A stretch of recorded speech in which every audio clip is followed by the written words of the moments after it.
Good evening and welcome to the April 2016 Richardson Law Office's Legal Hangout.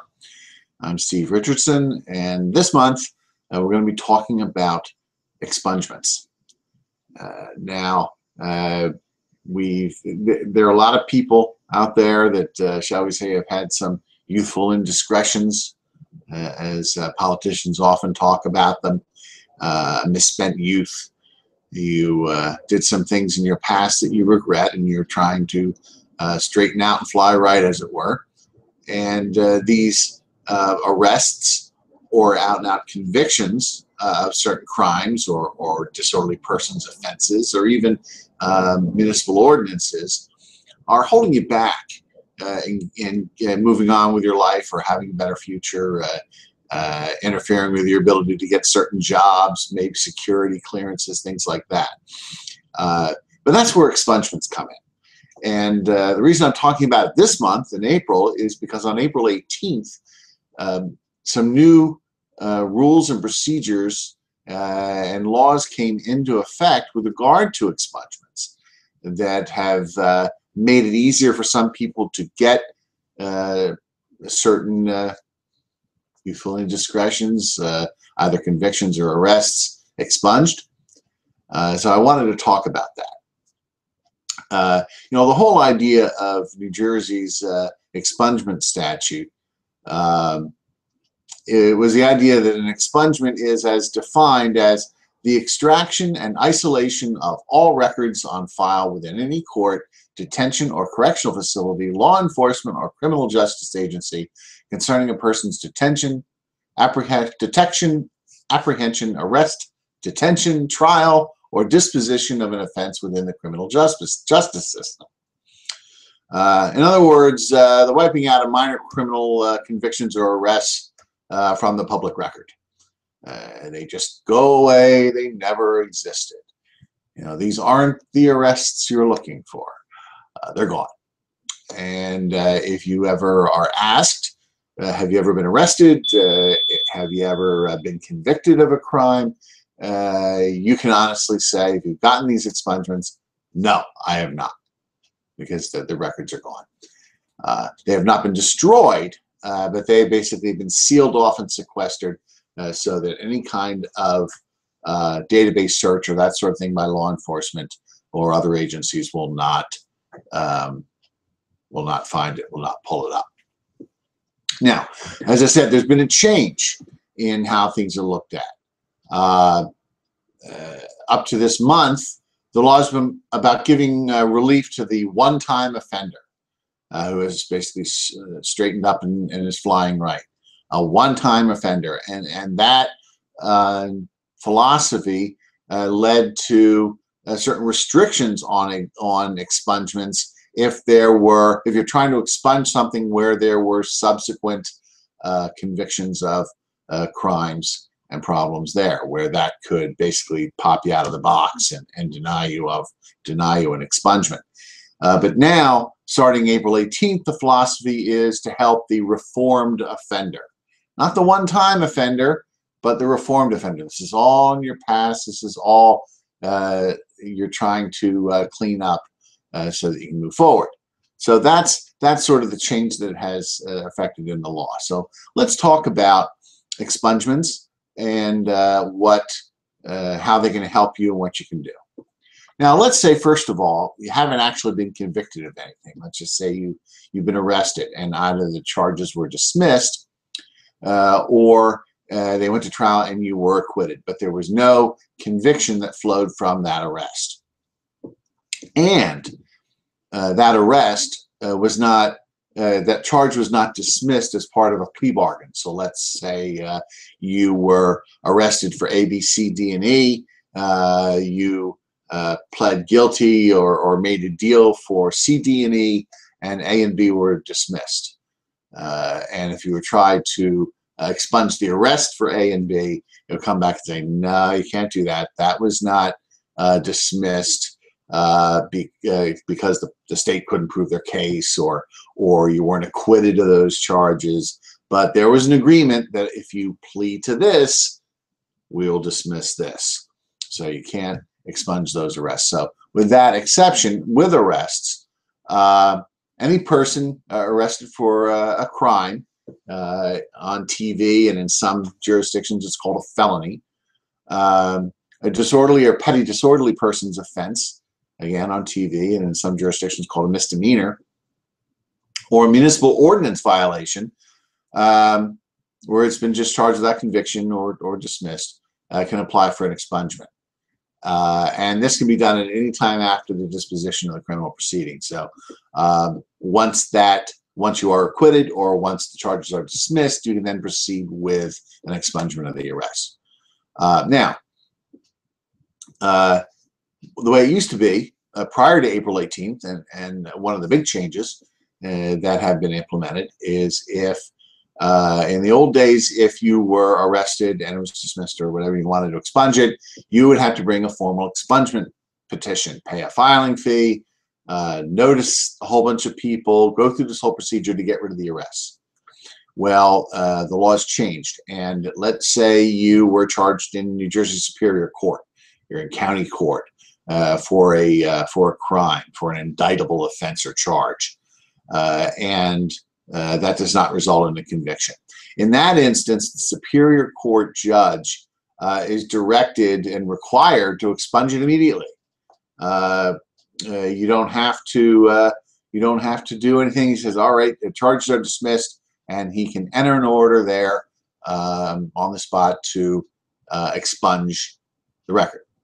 And then that expungement order is then sent to the prosecutor's office, who then gives everybody notice of the expungement, so that those records can be sealed away in a secret location as part of the expungement. So that's automatic in Superior Court. Now, if the charge was a disorderly person's offense or a petty disorderly person's offense, these are minor criminal charges that are handled in municipal court, or it's a municipal ordinance, or it's some sort of crime that was adjudicated or handled in municipal court, then what happens is, upon request, you have to know to ask for it, but upon request, the judge must provide you with the paperwork that you then take to Superior Court, to a judge up there, because only Superior Court judges can enter orders of expungement. And then that Superior Court judge can then enter the expungement order and then have the county prosecutor serve anybody. And there's no filing fee for this. So great, you get dismissed, and you don't have that extra step. It doesn't take a lot of time. It's fairly straightforward. So if this happens to you, this is something you're going to want to take advantage of. And if you're in municipal court and the judge says charges are dismissed, or you go to trial and you're acquitted, say, Your Honor, I would like to have this arrest expunged. Could you please provide me with the paperwork that I can fill out, take to Superior Court? So make sure you ask for it. So that's a great provision in the law to help you get rid of that arrest. Now, the proceeding, if there are instances where, and these arrests, now remember, this is as a result of a change in the law. So if those arrests were prior to January 19th of 2016, that's when this new law was actually enacted, and it went into effect on April 18th, but it was passed on January 19th. Then if that's the case, you still have to file a formal expungement petition, but there's no filing fee. So you have to look at when the arrest took place. So really, as we're sitting here, in April of 2016, if you're dealing with an arrest that's a while ago, unfortunately, this automatic procedure does not help you, but it is a somewhat cheaper and simplified version. It just doesn't happen automatically the way it will now. But something to bear in mind. Hopefully, you won't be arrested, but something to bear in mind in the future. And it's a great change to the law. And also, any expungement to an arrest does not bar any future expungements. So if all you have on your record is an arrest, but no conviction, you can get that arrest expunged. And if for some reason you get convicted of a disorderly or petty disorderly persons offense or ordinance or something like that in the future, then you can still seek to have that expunged. Remember, you're not an offender until you've actually offended, so you've actually been convicted. So whether you're a one-time offender or a reformed offender with philosophy under the new law, you're not actually an offender until you've actually been convicted of something. So if all you have are arrests on your record that have been expunged, it's not going to deny you a bite of the apple in future should that happen. Now, sometimes dismissal of a charge can be as a result of what's called a diversionary program. Either a conditional discharge in municipal court for a drug-related offense, a conditional dismissal of a disorderly or petty disorderly person's offense, for example, shoplifting, or a pretrial intervention on an indictable offense. Sometimes, those dismissals, you can't request them right away like you would with a regular dismissed charge of an arrest. You have to wait at least 6 months. And you're waiting 6 months after the successful completion of a supervisory treatment program.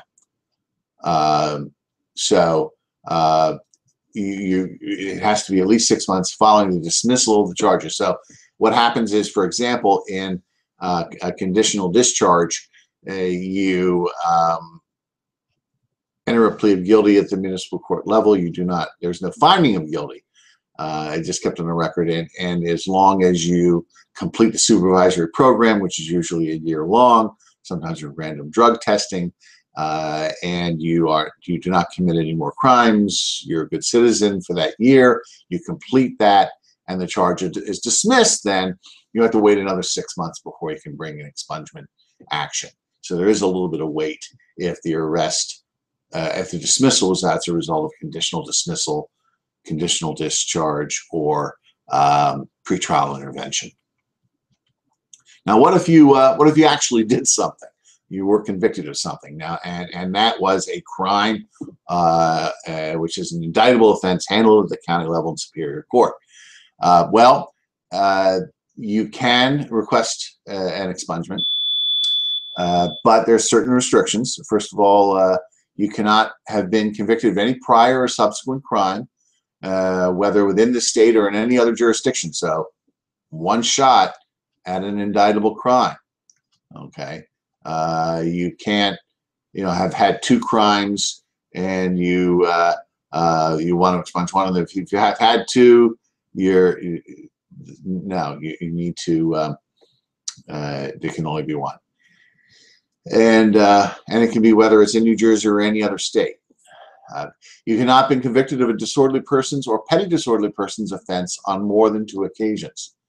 So you have your crime, and you have your disorderly or petty disorderly persons offense. Basically your misdemeanors. You can't have more than 2 of them. And you file the expungement. You have to wait 10 years. Okay, when you're dealing with an indictable offense before you can seek an expungement.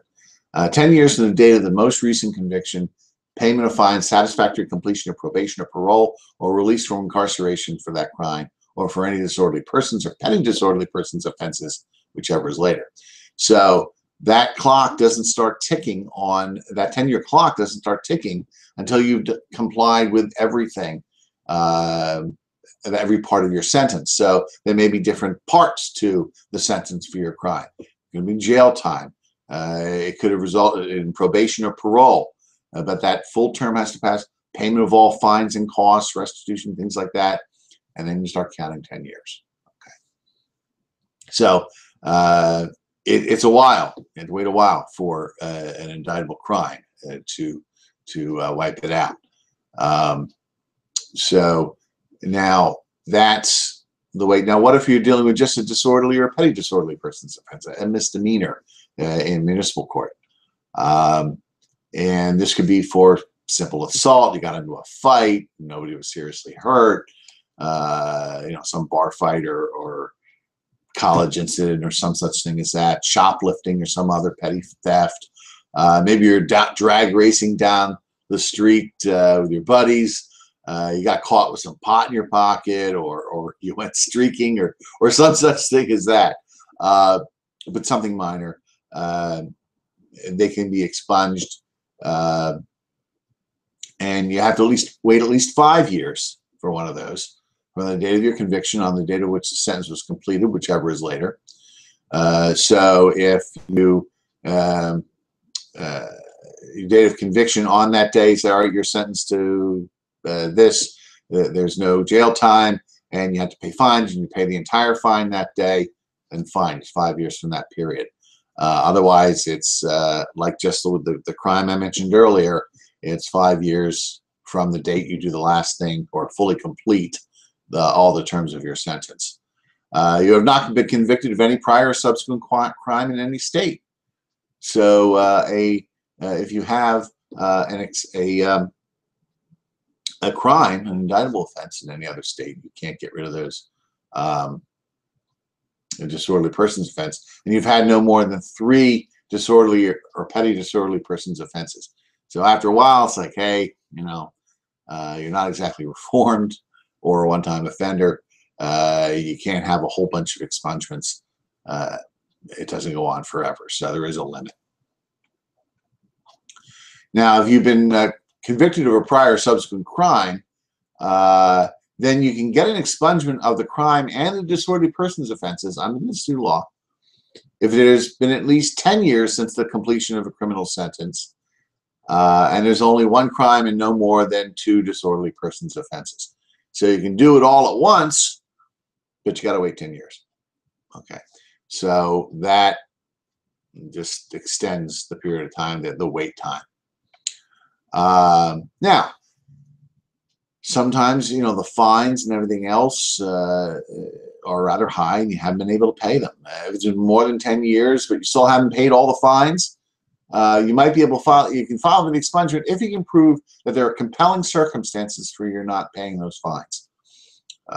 And in determining whether there are compelling circumstances, the court considers the amount of the fine or fines that were imposed, your age at the time of the offense, and your financial condition and other relevant circumstances with regard to the person's ability to pay.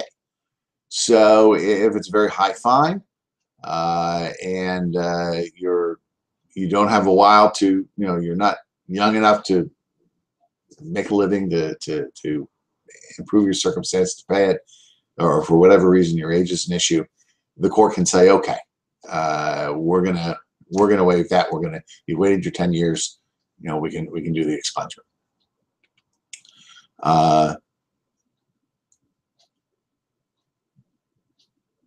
Now, municipal ordinances, some minor offenses. I'm doing a conviction. I'm doing an expungement for a client right now, dealing with a minor charge of having to do with basically being somewhere where he shouldn't. No huge deal, municipal ordinance, but you can get rid of those. And you can get rid of it. You have to wait at least 2 years for a municipal ordinance from the date of your conviction, or the date of the sentence is completed, whichever is later. Again, if there's other fines or things like that that you pay, then you have to determine that a couple of times. You have not been convicted of any prior or subsequent crime in any state, and you've had no more than 2 disorderly or petty disorderly persons offenses. So again, it's not unlimited. It depends on how much you've done as far as what can be expunged. But there's no limit to the number of ordinances that can be wiped out. So there may be a limit on 1 crime, 2 disorderly persons or petty disorderly persons offenses, but no limit on municipal ordinances. So that helps. Now, can your expungement still be denied?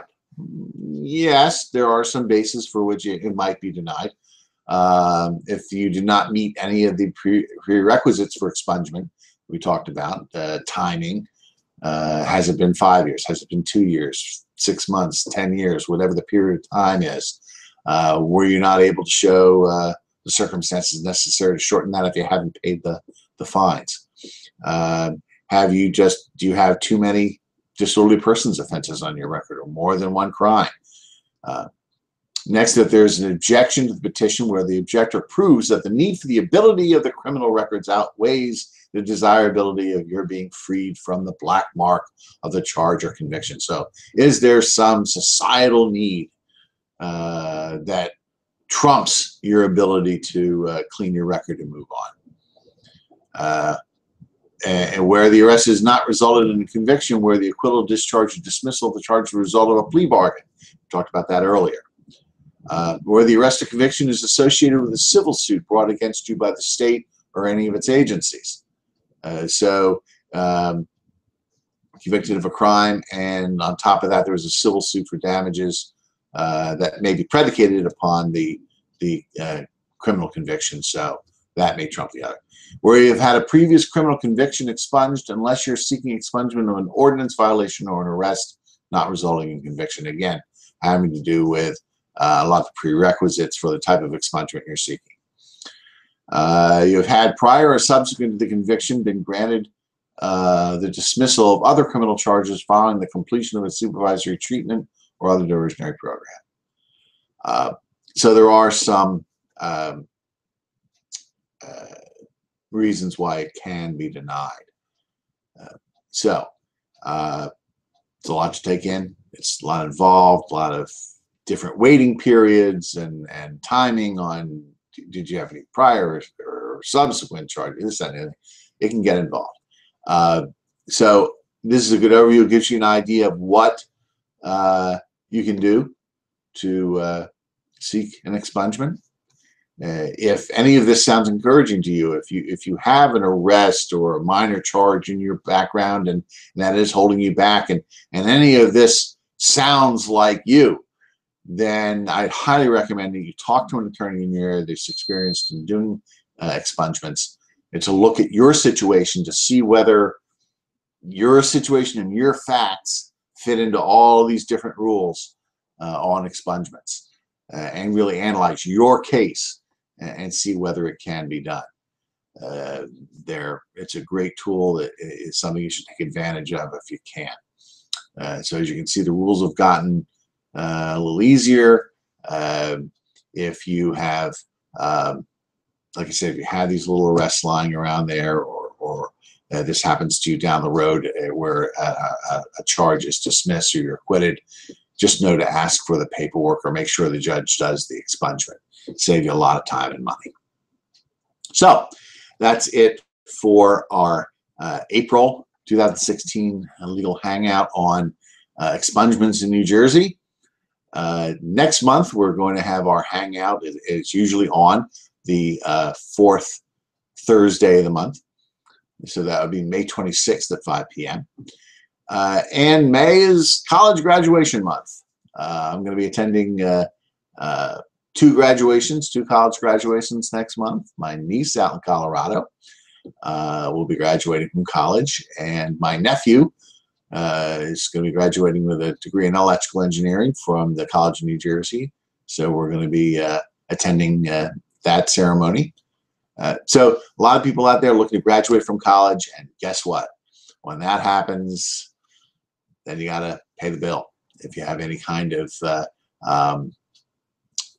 student loans, things have to start to get repaid. You have to start thinking about what you're going to do with that.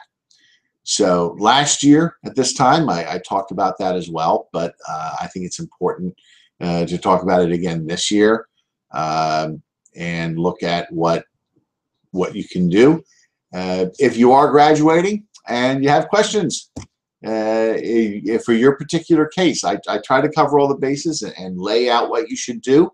But if you have a question that you'd like answered, you can certainly leave it. You can tweet it to @SJRLaw. You can email it to me at steve@richardsonlawoffices.com.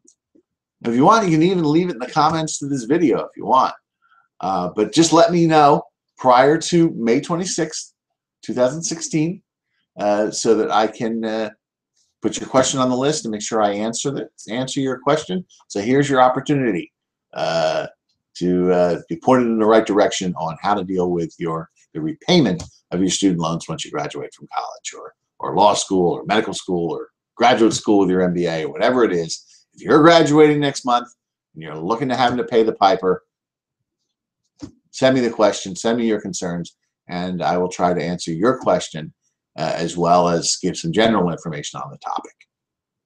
So that's it. As I said, if you like this video, I'd appreciate it if you click that thumbs up button down there on YouTube. It'll help people find me, and I appreciate that. Let me know if you like it. And if you like what's going on with the channel, every month there is a legal hangout. I release informative videos, usually one every week on a different topic. And you want to be notified, be sure to subscribe to the channel and get notifications of all the new content as it's added. So that's it, and I'll see you in May.